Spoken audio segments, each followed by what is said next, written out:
Bismillahirrahmanirrahim. Assalamu alaikum. Now we are going to start our sixth lecture of general math for class 8th and 9th. ठीक है, हमने last time question number 9 तक किया था।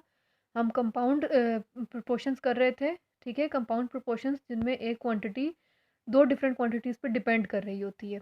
The question is, if the stay of 14 men for 8 days in a hotel cost rupees 22,400, find the cost for the stay of 7 men for 13 days. ये बिल्कुल similar है question number 9 की तरह। थोड़ी सी इसकी स्टेटमेंट आपको बना के दिखा दूंगी, उसके बाद फर्दर सोल्यूशंस आप लोग खुद करेंगे। ठीक है, इसमें क्या है, वो क्या कह रहे हैं, अगर 14 men 8 दिनों के लिए होटल में रहते हैं तो उनकी कॉस्ट बनती है 22,000। ठीक है, अगर 7 बंदे 13 दिनों के लिए रहते हैं तो उनकी कॉस्ट क्या बनेगी। अब अगर आप देखें तो यहाँ पर 14 men है और यहाँ पर 7 men है। ठीक है, जब 14 men का जो बिल है, जाहिर सी बात है वो 7 men का बिल नहीं होगा। ठीक है, वो 7 men का बिल जो है वो कम हो जाएगा।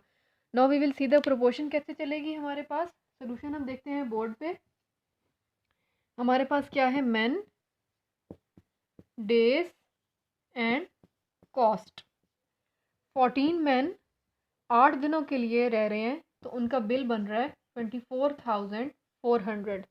अगर 7 बंदे 13 दिनों के लिए रहते हैं तो उनका बिल कितना बनेगा। जैसे हमने देखा कि ये 14 थे और ये 7 है, हाफ हो गया है। ठीक है, टोटल हमारे पास हाफ हो गया है, तो जाहिर सी बात है कि उनका बिल जो है वो हमारे पास थोड़ा सा कम हो जाएगा बिल भी। अब हम यहाँ पर इसकी प्रोपोर्शन बनाते हैं कि प्रोपोर्शन कैसे बनेगी। तो हमने देखना है कि बिल जो है वो डिपेंड कर रहा है मैन पे भी और डेज पे भी।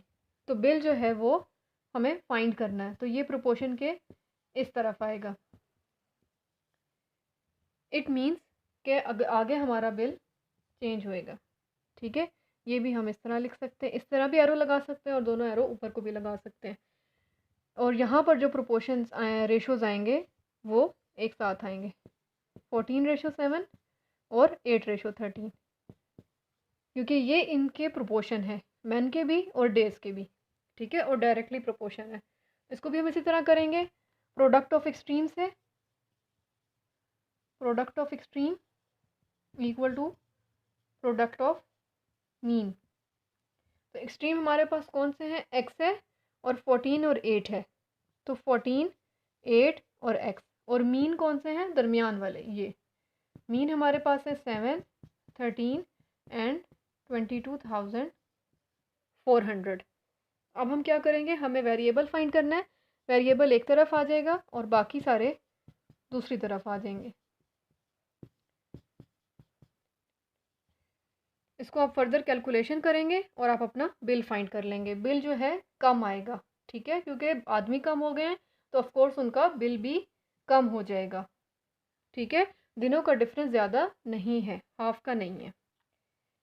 ठीक है, इसी तरह आपने मिक्स कंपाउंड प्रोपोर्शंस को इसी तरह किया जाता है कि हमारे पास उसमें 3 क्वांटिटीज़ होती हैं, यानी 2 से ज़्यादा होती हैं और एक क्वांटिटी 2 पे डिपेंड कर रही होती है। तो जो क्वांटिटी फाइंड करनी होती है उसको सेपरेट लिखते हैं, और जो क्वांटिटीज़ डिपेंडेंट होती हैं, जिन पे डिपेंड कर रहा होता है, उनको मिला के लिखते हैं। और सोल्यूशन के लिए प्रोडक्ट ऑफ एक्सट्रीम और प्रोडक्ट ऑफ मीन का फॉर्मूला यूज़ करते हैं। प्रोडक्ट ऑफ एक्सट्रीम यानी जो साइड्स पर होते हैं, जो साइड्स पर डिजिट होते हैं वो एक्सट्रीम कहलाते हैं, और जो दरमियान में डिजिट होते हैं उनको हम मीन कहते हैं। उनको सॉल्व करके आप अपना वेरिएबल इजीली फाइंड कर सकते हैं। ये हमारा क्वेश्चन नंबर 10 था। Now we will move to question number 11। Question number 11 is, if cows consume 63 kg of hay in 18 days, how many cows will eat 770 kg of hay in 28 days at the same rate। ठीक है, ये भी आसान है कि 14 cows जो हैं वो 63 kg अपना चारा खा जाती हैं 18 दिनों में। ठीक है, तो कितनी काउस 770 kg खाएंगी 28 दिनों में। ठीक है, एट द सेम रेट। ठीक है, अब अगर हम देखें तो 14 काउस थी जो 63 kg खा रही थी। ठीक है, अब 770 kg है और दिन भी 28 हैं, तो कितनी काउस इस 770 kg को खा लेंगी। ऑफ कोर्स के 63 kg को अगर 14 गाय खा लेती थी 18 दिनों में, तो 770 kg को ज़्यादा काउस जो हैं वो खा सकती हैं। तो यहाँ पर हम देखते हैं तीनों क्वांटिटीज़ आपस में किस तरह इंटरलिंक्ड हैं।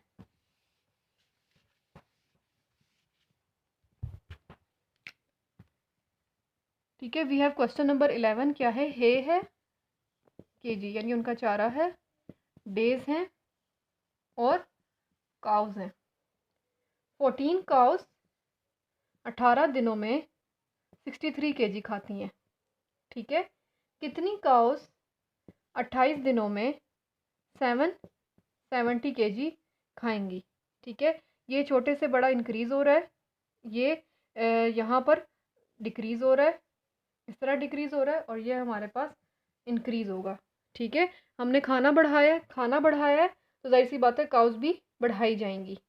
ठीक है, लेकिन हम देख रहे हैं कि जाहिर सी बात है कि कम दिनों में, पहले दिन कम थे अब दिन ज़्यादा हो रहे हैं, तो हम क्या देखते हैं कि ये दोनों जो हैं आपस में डायरेक्टली प्रोपोर्शन है कि अगर चारा बढ़ाएंगे तो गाय भी ज़्यादा खा सकेंगी, ज़्यादा नंबर ऑफ़ काउस वो खाना खा सकेंगी। ठीक है, लेकिन अगर हम देखें कि ये दोनों आपस में इन्वर्सली प्रोपोर्शन है कि जो खाना 28 दिनों में 14 गायों ने खाया था, 18 दिनों में 14 गायों ने खा लिया था, 28 दिनों में उससे ज़्यादा गाय खा सकेंगी। ठीक है, तो ये हमारे पास इन्वर्स प्रोपोर्शन आ रहा है। इसको भी हम इसी तरह सॉल्व करेंगे कि हमें काउस फाइंड करनी थी। ठीक है, तो प्रोपोर्शन के इस तरफ क्या आ जाएगा 14:x। ठीक है, और इस तरफ जो दोनों डिपेंडेंट क्वांटिटीज़ हैं वो इस तरफ आ जाएंगी 63:770 और 28:18। ठीक है,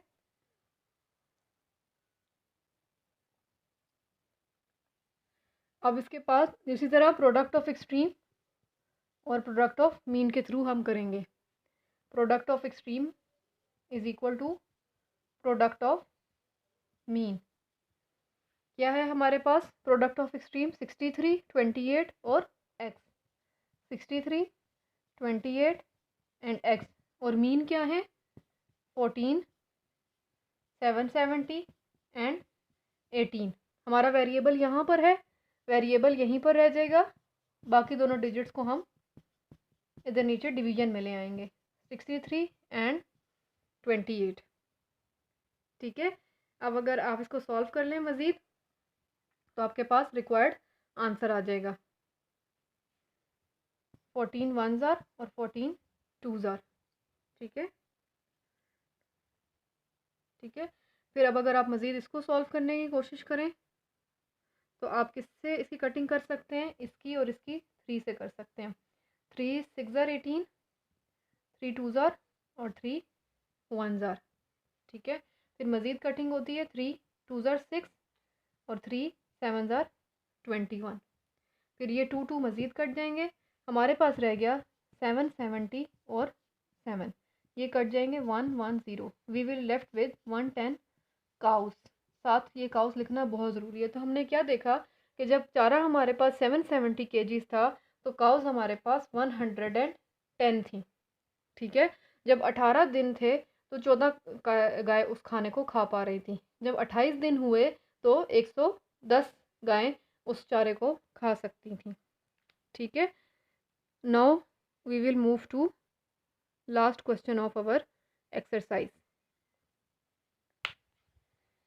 last question is juice manufacturer produce 3000 bottles in a day employing 15 workers working 8 hours. Find the number of bottles manufactured when the employs 18 workers working 6 hours. ठीक है, ये भी बहुत सिंपल सा है हमारे पास कि 3000 बोटल्स बनाई जा रही हैं 8 घंटों में 15 वर्कर्स के थ्रू। तो अगर 18 वर्कर हो जाएं और घंटे 6 हो जाएं तो कितनी बॉटल्स बनाई जा सकेंगी। ठीक है, जाहिर सी बात है अगर हम नंबर ऑफ़ वर्कर्स बढ़ा रहे हैं तो हमारे पास बॉटल्स भी हम ज़्यादा बना सकते हैं, चाहे आवर्स में 2 आवर्स की सिर्फ कमी की गई है जबकि वर्कर्स में 3 वर्कर्स का इजाफा किया गया। इस क्वेश्चन को भी इसी तरह देख लेते हैं, बहुत ईजी है ये भी।